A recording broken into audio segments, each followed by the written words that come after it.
everybody. tere tulemast kõigile. Soovitan vaikselt siia rohkem toolide poole liikuda, leida endale parimad kohad lava ees. Meil on mõni hetk küll alustamiseni aega, me veel koguneme, vaikselt võtame hoogu. Aga tõesti soovitan siin ees mugavamad toolide ees kuulata oluliselt palju paremini, nii et tasub juba vaikselt siia ettepoole liikuda.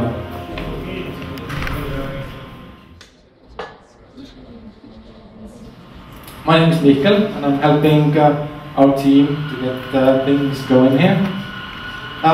Today at Nokia Workshop we will meet 4 spectacular designers who have been working with different styles and versions of design for a long time. And we will talk a lot about design, its usage in everyday life, and most importantly its usage in communication. So to start off the day, we have Amit, who will come and talk a little bit about design and design thinking. And he will give you, so to say, the broad idea of design.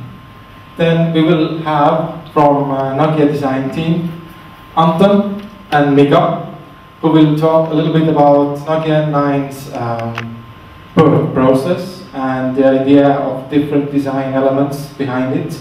And we'll also a little bit touch about work in Nokia design team, right? And then we have Hannes. And Hannes is gonna share his experience about working with international design teams. And he will also conduct a workshop later on. We have a lot of interactive worksheets. We will mess around with post-it notes, and the end result, Hannes will know what it is. So, but today, it's not all about the lectures telling you something. It's all about participation. So if at any point you feel like you want to ask a question or you want to give a comment, please do not hesitate. It's a small group here. We can all participate and work together. That's the way design is supposed to happen in cooperation, right? Okay, it's turn for Amit to come on stage and tell a little bit about design thinking. Okay, applause.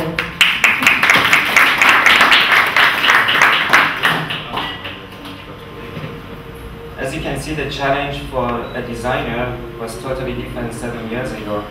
Here we are dealing with form and function, and here we are still dealing with the form, but there's more about what is inside this product and what is happening around the product. Sometimes we just get excited about the technology. As soon as something comes out, we just find some solutions, and then we start looking for the problems that we can solve with that technology. The other approach, or the other way of looking into this, is to actually understand what users need. And then, based on those needs, we can define what are those values in the design. And then we start to create a solution. And that doesn't mean that we choose an option within existing options. It means that we need to create an option itself.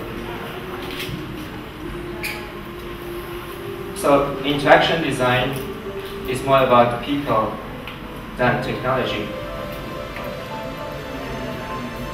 But then this could be applied to industrial design. It's just a different way of thinking.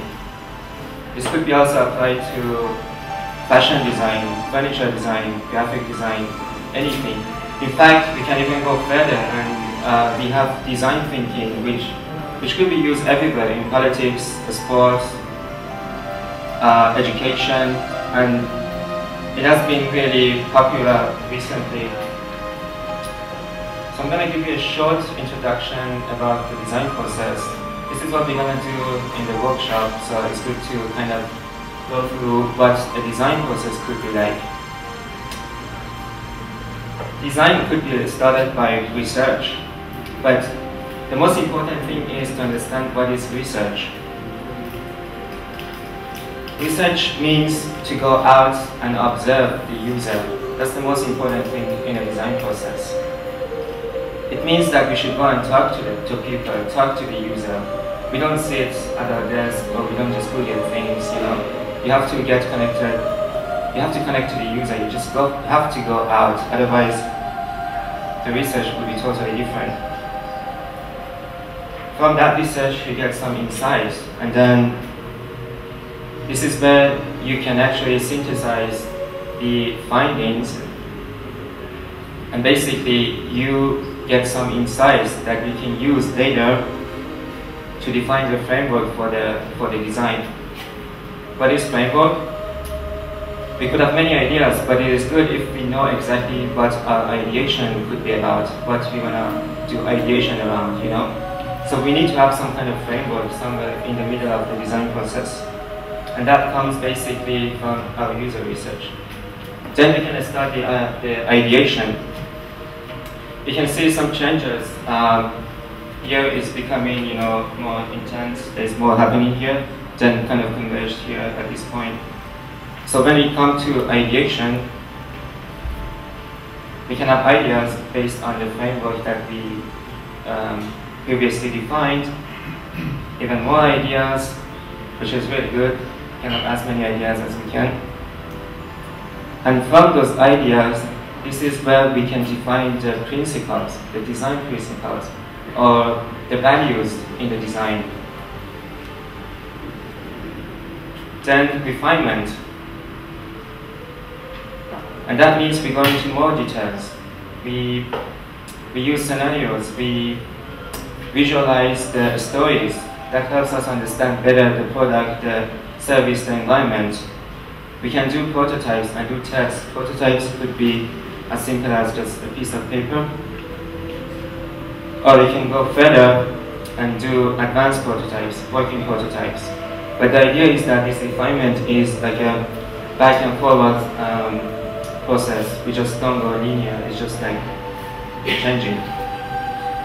And the most important part is when you finish, when you are towards the end of the development, you need to visualize and communicate your ideas, your design. And there are many tools. It could be from acting, it could be from video, it could be a prototype, or any other way that communicates your design. So basically that was a very short introduction to design thinking, and also an example of the design process when it comes to interaction design. Thank you very much. Yes, thank you Amit for your excellent presentation. Although a bit rough start, but it continues well. For me, I'm not much of a design-oriented person.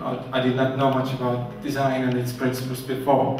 But after talking with Hannes, Amit, Mika and Anton, I already have gotten the small glimpse of the feeling of the real idea of design. It's not about a small basic table being designed one way. It's the whole process of thinking. And I hope Amit's presentation was a short but a clear observation of that idea. So now I can invite here Anton and Mika from the Nokia design team, and they will introduce one product and one idea behind different design principles. Hello everyone, my name is Anton Fahlgren. I come from Nokia Design, so we've been invited here to tell you a little bit about the design of the Nokia N9 that I, together with Mika and a couple more people who are left in Helsinki, has been working on. So I think it's really good to get an introduction to the design process, and the idea here is maybe to see a little bit what does this mean more in practice, and maybe an applied example of design thinking.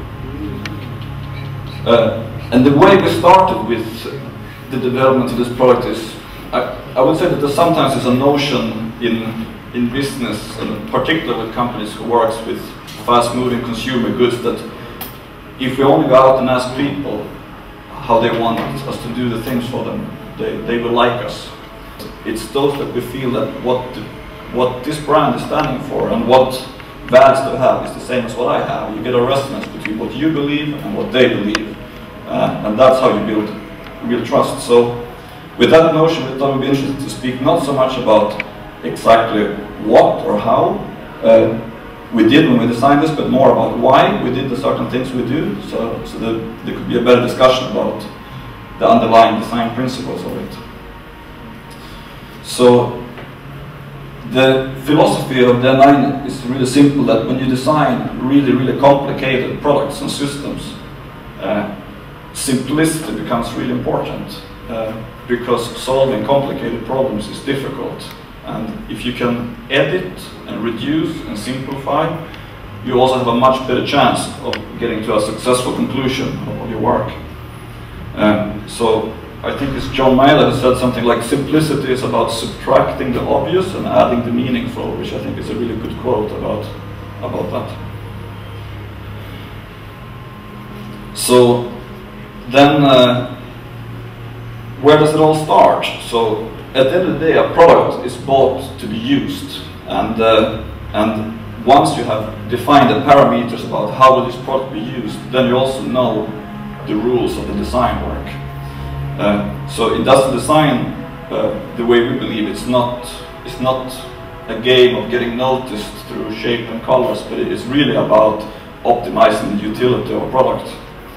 And I think the smartphone, which is a bad name, but anyway, that's what it's called, is a really good example of that, because it's fundamentally, it's a compromise between functionality, but also about mobility. So it's always a compromised product and a compromised experience in many ways, but it's an extremely rich area for design. Not only because of that, but also because the rules are constantly changing, as we saw before, that you get new functionality, new technology, new experiences all the time, and at the same time, things get smaller, lighter, more accessible. And it's quite interesting that it's a product that has actually grown larger over time as a result of this. So the balance of what people were willing to carry for the size 7 years ago was very different for what we all carry today. The fundamental idea about it is how to manage that balance. So we wanted to give you as much functionality and utility as possible in the smallest possible package. And that meant that utility is often related to the screen area of a device. And what we wanted to do is give you the biggest possible screen in the smallest possible format. And to do that, we invented a new way of navigating. So instead of using physical keys that has to be reached and take space, we wanted to have only screen instead. So that means that instead of navigating through buttons and arrows, you swipe from the edge of the product. So whenever you want to go back home to where you started, you just swipe from the edge like that. And that is also the principle that the industrial design is built around.